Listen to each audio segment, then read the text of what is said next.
Ladies and gentlemen, please welcome our moderator for an exciting discussion on the future of music and live experiences, Emmy-nominated multimedia journalist Alex Hudgens. Hey y'all, you ever been club hopping in Tokyo? Ever helped produce the next big hit out of the UK? Ever been on set in Los Angeles for a sexy new music video? Well, you're about to do all that and more. I'm Alex Hudgens, and this is Next VR.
So much.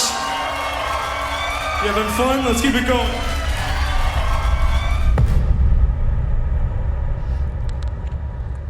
Hi, everybody. Does anyone like the sound of their own voice? Because if you're like me and you don't, there's just nothing like seeing it giant for hundreds of people. Anyway, good morning, everybody. I'm Alex Hudgens, and I've been working with the crew at NextVR, as you saw, on a new generation of club hopping music experience. It's really cool. And 5G will actually bring incredible, immersive, virtual reality entertainment experiences to a mass audience like you guys. So, dare I say, these virtual experiences might actually be even better than being there in person. To debate that question and a lot more, please welcome Danny Keynes, who's the head of content at NextVR, and electronic music artist Shalou. Come on out. Hello. Do we hug? Hello.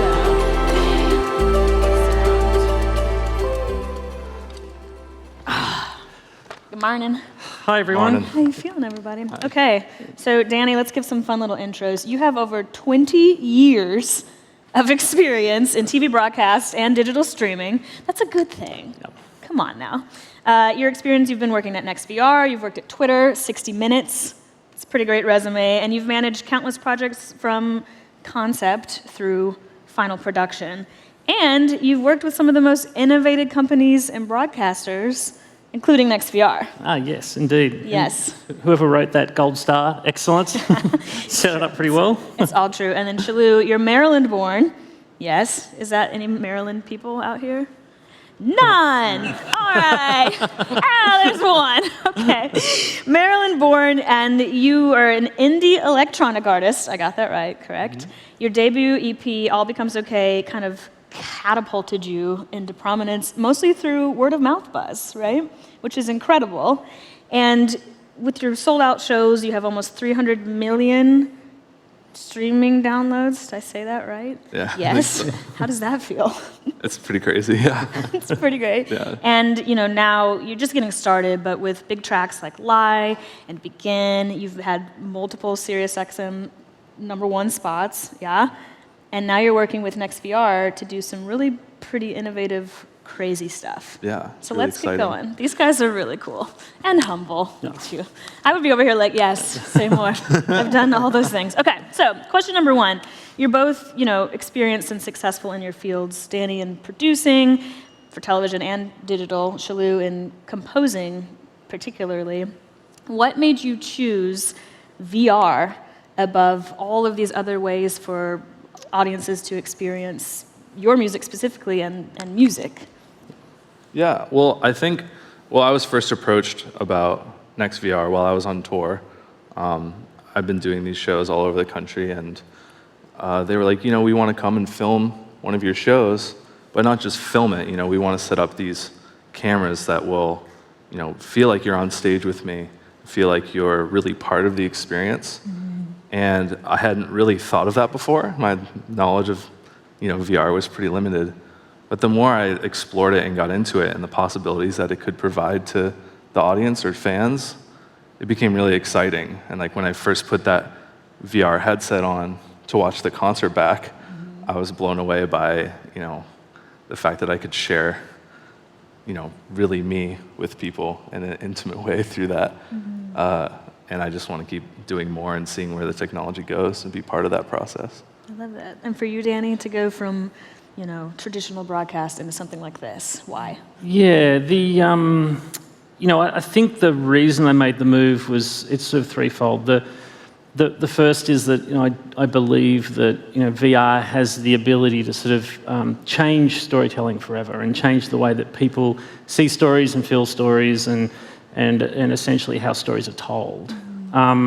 I think for me, joining NextVR was about joining a company that was having its moment at the heart of an entirely new medium that was being born, and that was sort of really important for me. Sort of after my time at Twitter, I kind of wanted to do something new and different, and I saw what the team at NextVR was building, and I could just tell that what they were building would change the way media is consumed, forever. And I think that VR as a medium is going to do that. Mm-hmm. And so I think that there's a lot of it's in its really, really early days, and sort of I like to it's akin to really like the television business, right, in the 1930s. Mm-hmm. And a lot of people sort of, if you think about where TV is today and the industry that's been built around it, there's no doubt that VR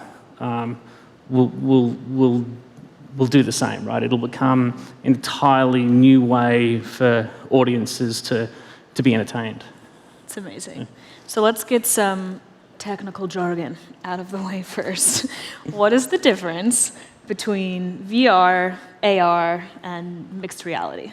Yeah, okay. So, let's kick off with AR. So AR stands for augmented reality, and that is essentially things that get augmented on top of the real world.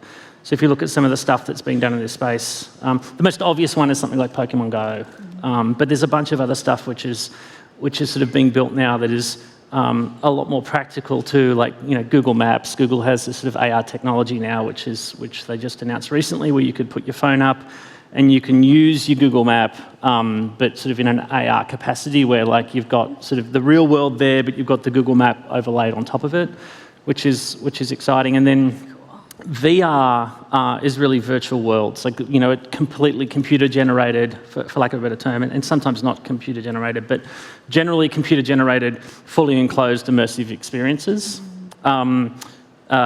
MR is sort of a mix of the both, mixed realities, kind of essentially a mix of both. And it really all folds into a term that a lot of people use when they don't know how to sort of describe any of them. It's called XR, but really XR is essentially the combination of all of those in one. And that's really sort of the term that started to get used a lot more in recent times, as sort of everything falling under the banner of XR. And the reason for that is because all of these technologies are sort of merging into one. Sure. I don't think that there is a world in the not too distant future where like AR and VR aren't all available and use cases on the same sorts of devices. Wow. So obviously we're going to get into music quite a bit with Shalou, but in general, with this rapidly changing landscape, which industries are best set up for success with XR? I've learned a new word today. Yeah, I mean, there's a ton of use cases. I mean, the most obvious stuff that you see today are the sorts of like media companies playing in this space, sports leagues. Of course, a lot of the stuff we do at NextVR is sports or music related.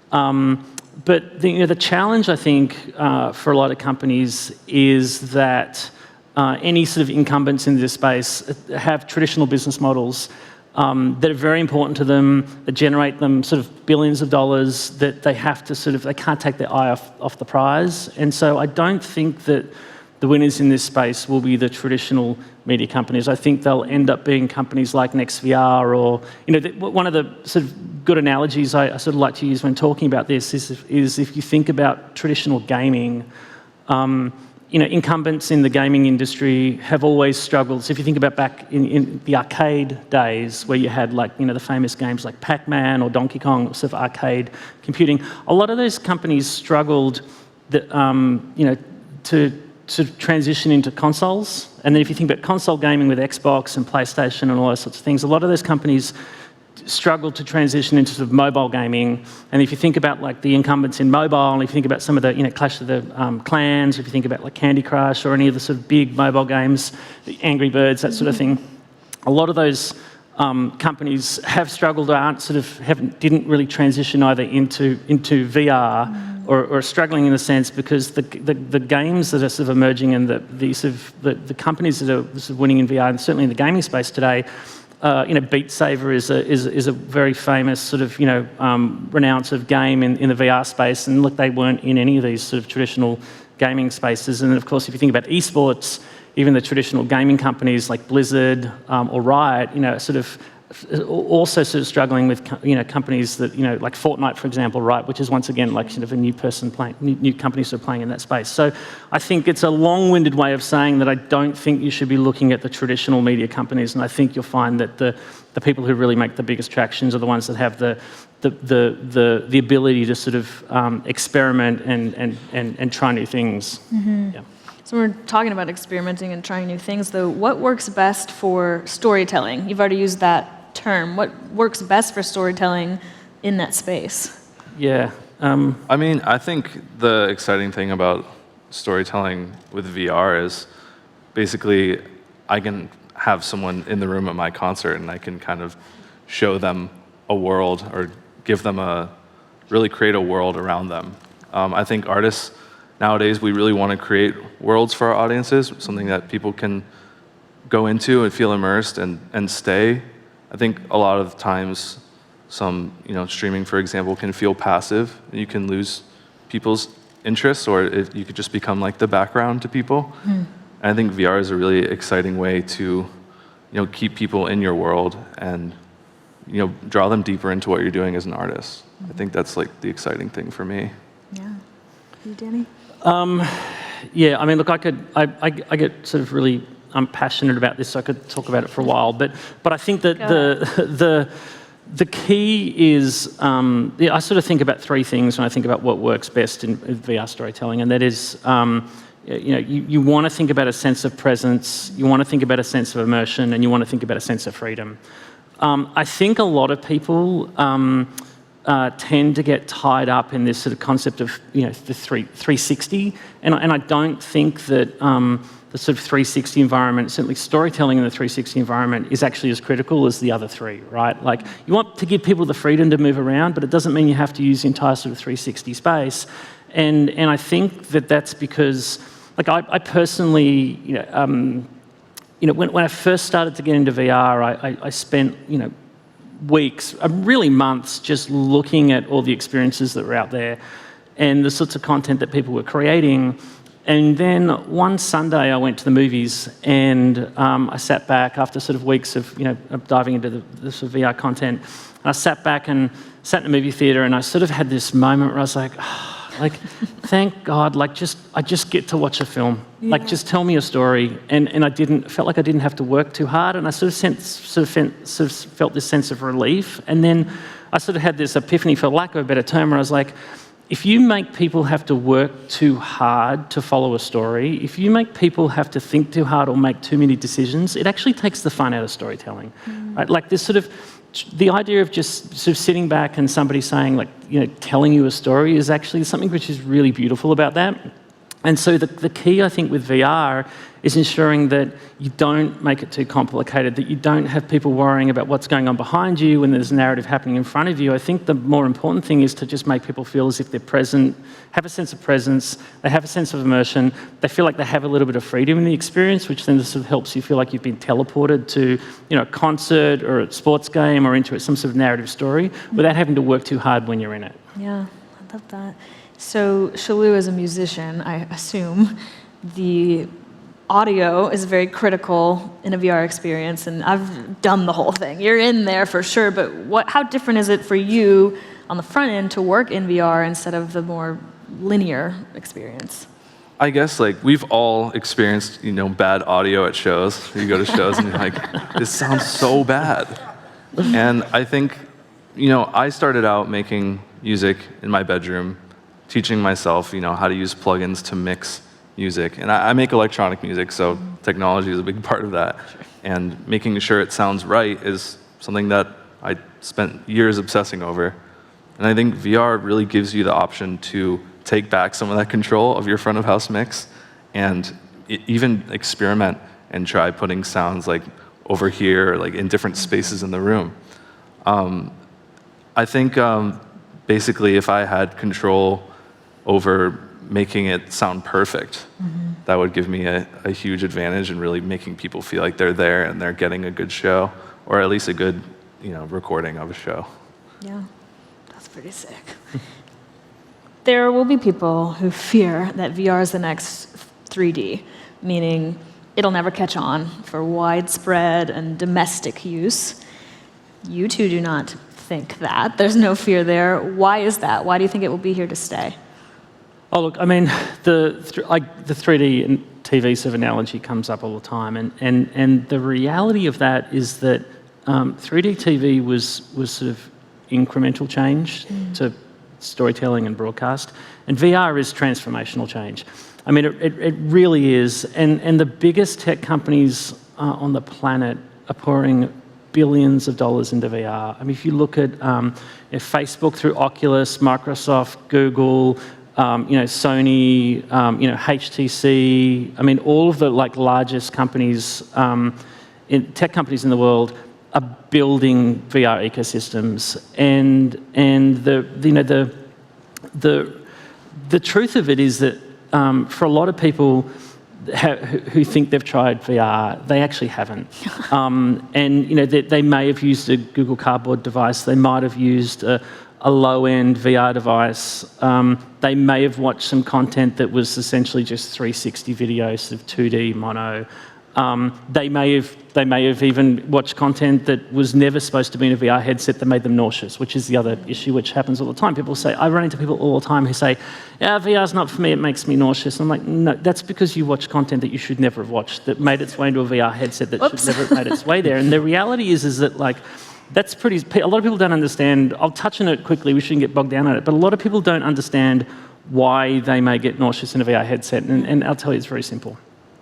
it's content that was shot that is moving, and when you put it on a head, when you put it in your head and you watch it, your world is moving and you're sitting still, and it's just like car sickness, right? You shouldn't, that content shouldn't exist. It's traditionally like 360 video, where somebody strapped a camera to a bike or they walked through a parade and the world's moving and you're not. And a lot of the VR experiences, the true VR experiences, are you control the experience. So you move, so what we refer to as 6 degrees of freedom, or 3 degrees of freedom if it's sort of, you know, a seated device. Where the world only moves when you move. So you can walk into these experiences. So one of the best experiences I tried just recently is the Vader experience, which is a sort of Star Wars experience on the Oculus Quest. And you just control the entire world. So like you face off against Darth Vader, you get to move around this space shuttle, but it's you moving and you choose how your world moves. And then of course there's no such thing as motion sickness. It's just a really cool experience, and you start to feel this sense of presence and immersion.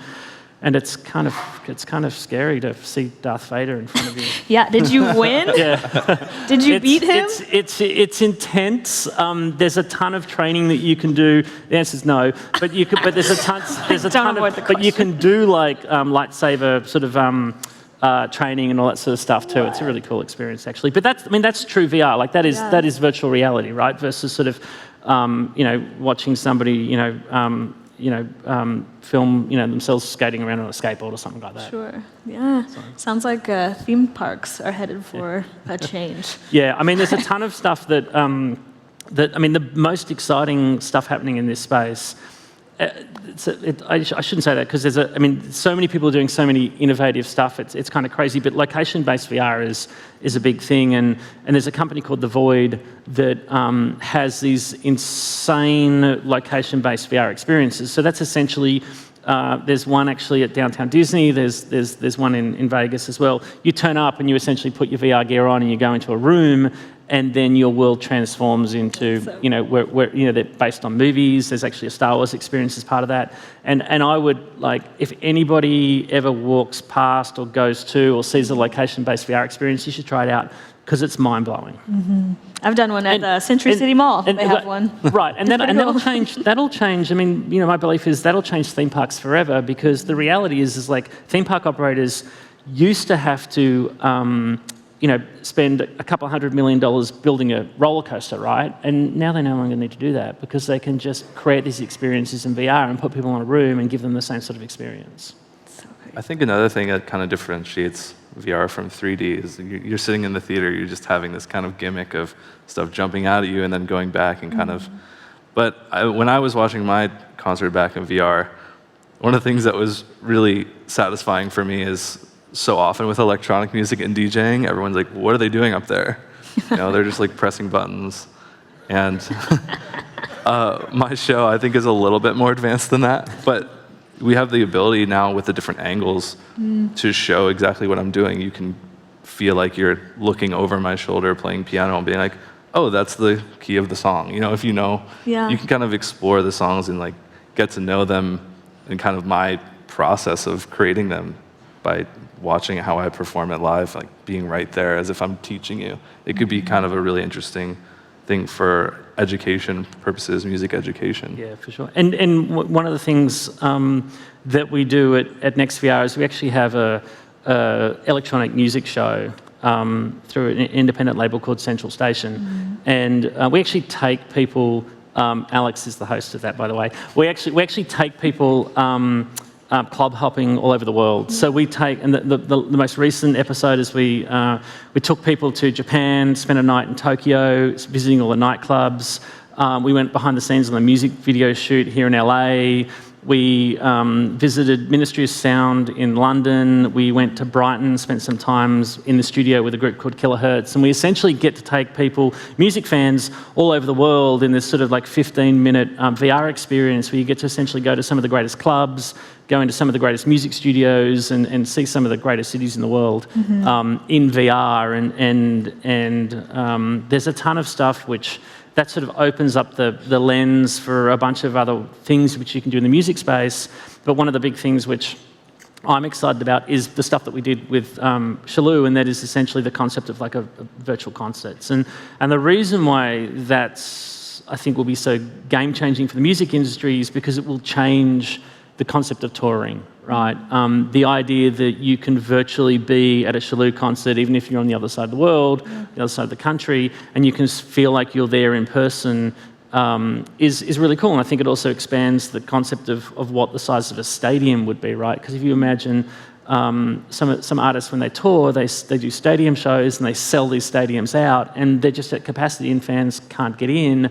And the reality now is that you can get in virtually, and the concept of a virtual ticket, I think, will change the way that artists think about bringing their shows to fans. Sure, and no lines for the bathroom. Oh, $40 concession stand trips, not going to happen. We can joke about this, but I went to a concert recently, and it was 2 hours to get in. I ended up spending $200 on alcohol and beer. You know, it rained. We sort of got evacuated from. It was a stadium show. There was a thunderstorm coming in, and we got evacuated. So everyone, 80,000 people had to leave, and then 80,000 people had to get back in, and then it was just it was crazy. And I was like, oh man, sitting on the couch and watching this in VR kind of would be really cool. Sounds kind of nice. Yeah, it's a great segue though, because there's also this objection perhaps from the mainstream that VR will cause isolation. Because instead of going to that shared concert experience, I'm just going to sit at my house on my couch with this thing on my head.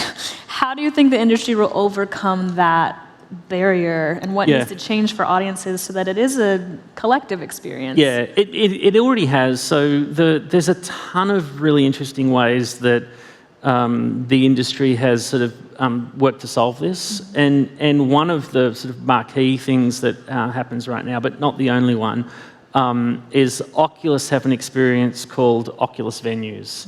And what Oculus Venues is essentially a live event that you can watch socially with anybody else anywhere in the world, right? So it's a virtual stadium. So the three of us, if there was a show going on there tonight, we would all be able to drop into it. We would feel like we're sitting in a virtual stadium. I could talk to you, we could talk to each other. You would sound like you're on my right, you would sound like you're on my left. We could have a conversation. We could talk to other people that are in the stadium with us. And when we turn to the front, there's the live VR experience. Wow. And so we do a ton of those at NextVR. We do probably do 3 live shows a week. We do a live stand-up comedy show from New York City every Thursday night. We do a ton of music concerts in there, and we do our live NBA games in there as well. We do regular NBA games through the season, and those games can be watched with friends and family from all over the world. Wow. I think for me that social aspect is so important because you get people who otherwise wouldn't meet, or some people suffer from social anxiety, Sure. Can't leave the house or something like that, and basically you give them an option to meet other people who enjoy the same thing, and you get people to bond over an experience. And I think for me the social aspect of music is one of the biggest parts of it. But I think what Danny's talking about is really exciting because you get people, even from all over the world, who can talk about what I'm doing or talk about whatever experience they're having, and you don't lose any of that social media. Yeah, and you meet really interesting people too. And one of the things, that when people ask me about the sort of social aspect of VR is when you think about traditional television has always just been one-way communication, right? Like the TV has always just spoken to you. That's it. Like you don't talk back to the television, and the reality isn't right. Now, did you watch the season finale of Game of Thrones? Because I was pretty vocal. You might have people in the lounge room with you, right? But the TV's now VR is very much different in that sense. Like it is actually social, and it is engaging. You can do things, and you can interact in a way that you can't with traditional mediums. Yeah, I'm just thinking long-distance relationships just changed forever. Right. Like, we're going on the date. I don't care where you are on the planet. Show up. Or like dating apps. Okay, that's a whole other conversation. So, what are the biggest challenges VR producers and content creators are facing right now? Because this just sounds like a creativity free-for-all. Yeah, there's probably 3 buckets, so there's the technology, then there's the content itself, and then there's the audience. And so if we dive into them, the biggest challenge for VR from a technology perspective to date has been, I refer to them as sort of the Achilles heels of VR, and we're just moving into an era where we're solving both of these issues. The The first is form factor. So the devices have traditionally been large or, eat up a lot of battery, slightly uncomfortable to wear, and that's sort of changed dramatically in the last sort of 12 months, and they've become a lot more comfortable to have on. And then the second piece has been screen resolution. So the reality has been like we're trying to replicate, certainly what we do at NextVR is we're trying to replicate the real world, bring you sort of a sense of what Shilu's concert will be like as if you were there. And the camera technology that we build is certainly been there, but the device resolution hasn't been. And that's certainly changing as well, where we're starting to get much more pixel density on the displays, which means that when you put one on, it feels more comfortable and you start to forget that you're wearing one, and instead of feeling like you're sitting on your couch staring at a screen, you start to actually get a sense of presence and immersion and freedom that you want, and you feel like you're at Shilu's concert. And the second piece is just the content itself, and the content being that you just have to make sure that the content that is being created will work and resonate as a VR experience, and not everything does, right? And so you have to be really thoughtful about the sorts of content you create and the sorts of experiences that you're delivering. And then the third piece is just from an audience perspective is you have to deliver on the promise, right? And I think that's been part of the struggle for VR for a while, has been the promise of VR has been this kind of sense of presence and immersion and freedom, and the reality is if you put on a mobile phone strapped to a sort of like a cardboard device, and you put it on, is you don't feel a sense of presence and immersion. You feel like you're staring at your mobile phone really close to your face, and so that's right. And so that concept of delivering on the promise of VR is really important. And certainly there are experiences that absolutely deliver on the promise of what VR is, but there are absolutely a lot of content out there that doesn't. And thankfully, we're sort of moving into an era as the devices and the form factor get better, that those content experiences don't even make sense to watch on those, right? So, sure. Well, I'm just thinking my main problem is going to be at a concert. When I start singing, it's so loud that no one can hear me. If I'm sitting in my house with a few friends doing this, that's going to be a real issue. Okay, just thought about that right now. Can you guys share some of your key learnings on the projects you've already worked on? We've already got, you can shut the haters up because they can see what you're actually doing, which is pretty great. What else have you learned, and almost, what advice can you give content creators moving forward who want to successfully engage audiences in immersive media? Yeah, I think one of the things that Danny was telling me about when I was asking questions about the whole experience and where we could take it is the idea of bonus content. Sometimes you're at a show and you have no idea which song is playing, or you'd like to know like a set list. And as you're in the VR experience, you can kind of have that information. You can have the song title, you can have, if you're a DJ, you could have like the BPM or whatever. There's so many different ways to add information for people that they otherwise wouldn't know. Like maybe I have an unreleased song in my show, and they're like, what is that thing he played? I'm curious about it. And they can kind of pinpoint that, and it actually would work as a promotional tool for a next single or something. And then in my show, I do a lot of remixes. I do like throw samples of other songs together, and I think it would be really cool to be able to show people exactly what that is and break it down. In terms of other bonus content, we filmed a bunch of stuff of me kind of introducing the show, and I feel like sometimes when people are telling you something in person, it feels, you hear it better, maybe. So I could even give more information about myself to my audience that otherwise is hard to find online. Things like that are really cool. And then I guess what I would share with making other artists feel like it's fun to do that. Basically, the way the cameras are set up, they're super fun to interact with. So you're not really distracted from the audience. They're just like another member of the audience. You can kind of go up to them and do stuff, or do a guitar solo right up next to the camera. It's just like a fun way to add something to your performance. And it translates so well to the experience. People feel like, oh my God, I get to feel like he's playing right here. And that's just one thing I would recommend people try out, especially artists that want to try it. Yeah. Yeah, I mean, that's the...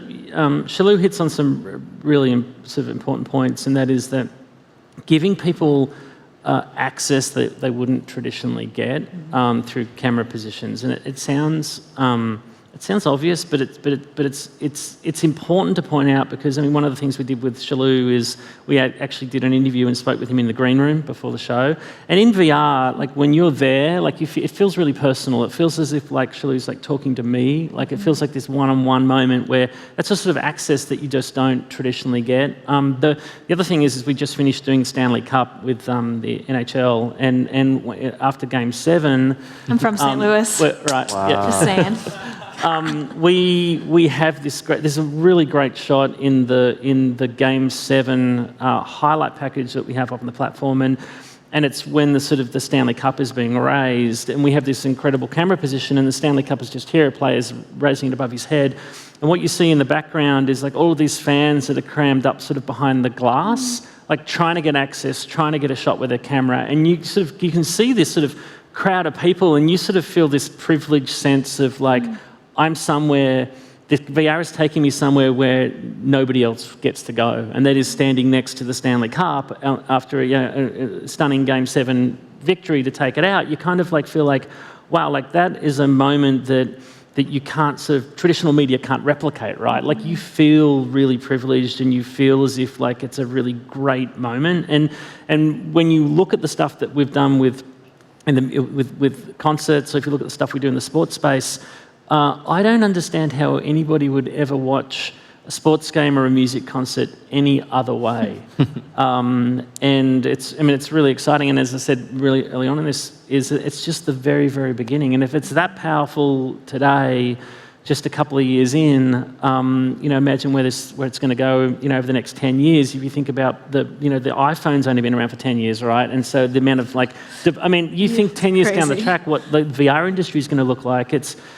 It's exciting, and it'll be the people who are in this space now innovating are companies, media companies and sports leagues and music companies that have the ability to have sort of the longest view in the room, right? Like they understand that there might not be mass market adoption today, but they understand that it's inevitable that it's going to happen, and that they're willing to put the time, energy, and effort in to get the learnings and understand enough about where the industry's headed in order to, win in the future.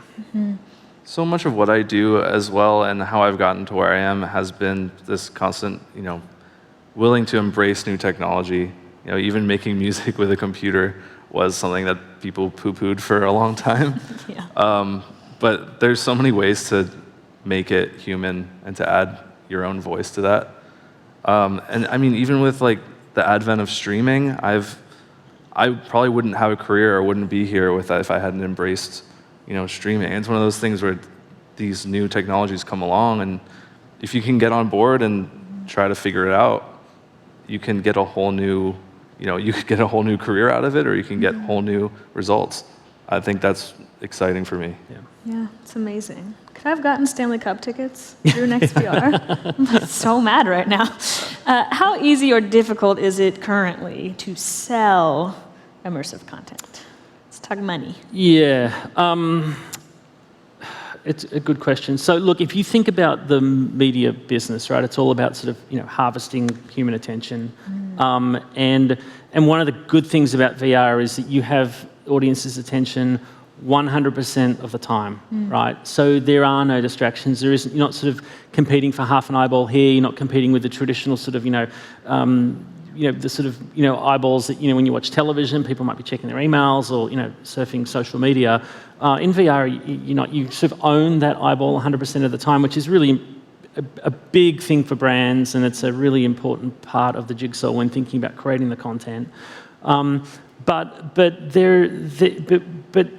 people have been buying, consuming media, buying media like forever. This isn't a new thing. Like people have bought magazines, right? Back in the day, people still, purchased, movies and music and all that sort of stuff. So it's not. It's the same with VR. I mean, we don't have trouble getting people to sort of come in and we have our NBA games are paid per product through NBA League Pass, and those games are $7.99 in order to $6.99 in order to watch a live game. We see good audience, and we don't see there being a ton of friction there. And those are floor seats, right? Yeah, $6.99 to be on the court. That's right. We put you on the scorer's table, and we put you underneath the stanchion on both ends. But I think the best analogy I can use for this is that as a company we have a very long view, and so I would use the best one I can come up with today. Is that it's 1996 and we're building Netflix or Hulu. Right, and as we all know, in 1996, the idea of downloading a photo on the internet was impossible. So if anybody told you that they were building Netflix and Hulu back then, I think that people would have gone, "You're crazy." And I think that that's how we look at it. I don't think that mass market adoption's happening this year, but is it inevitable? Yes. And are we going to be positioned to be the biggest media company in the world as it relates to direct to consumer VR platform? Hell yeah. Hell yeah. Do VR and AR entertainment companies have dedicated buyers yet? Slightly different. Yeah, I mean, I think it's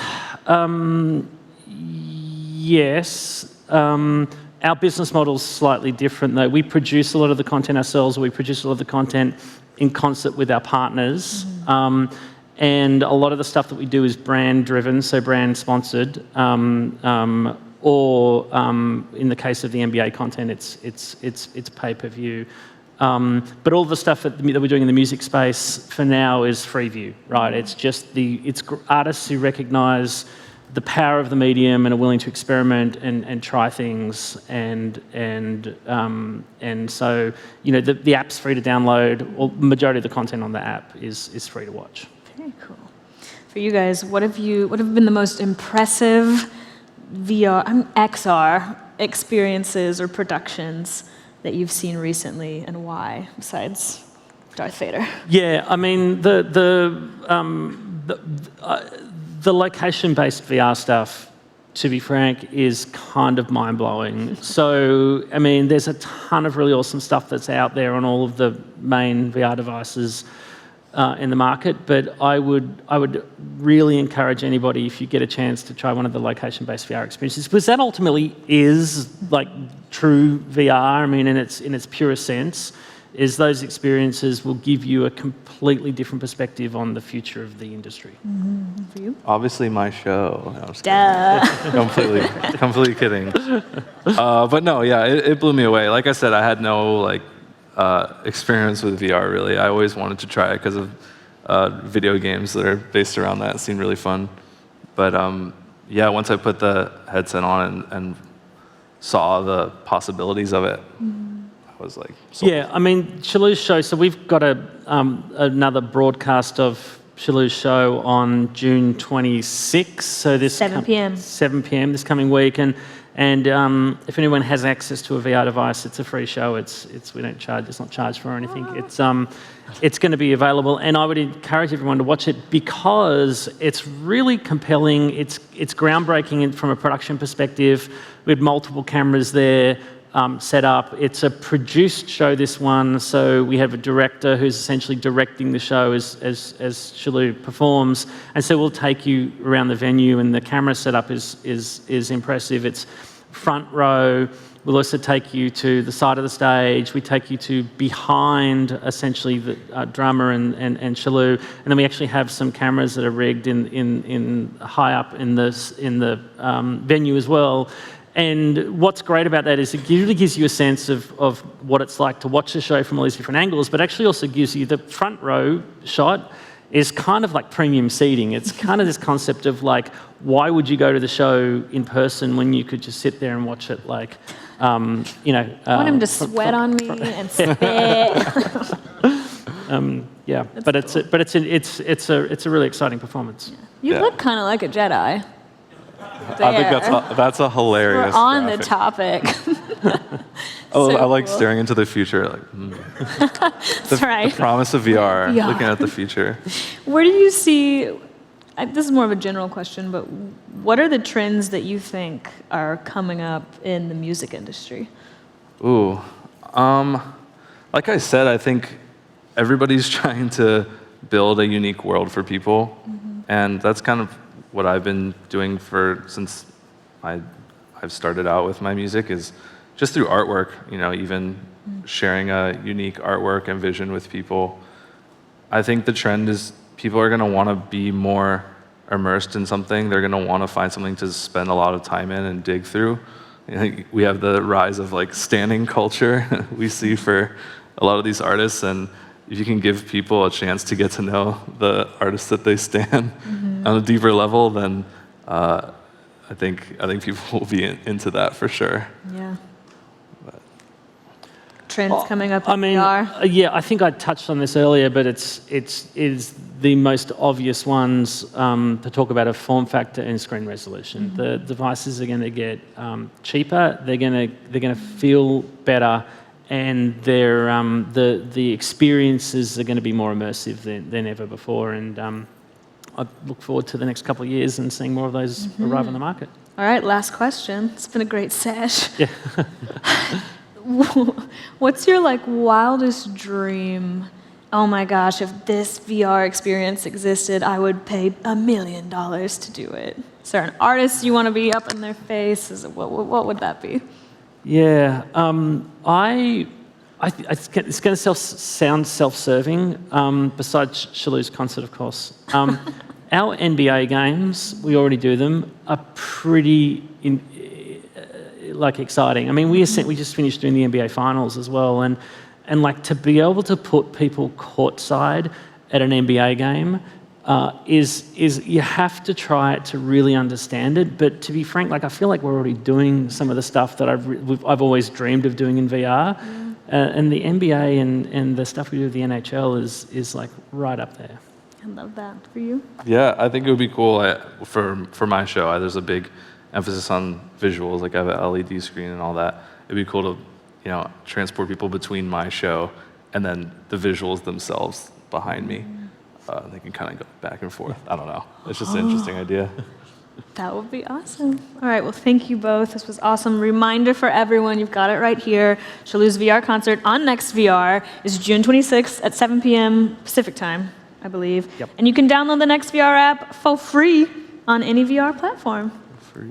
Thanks for joining us today. Thank you. Good job, guys. All right.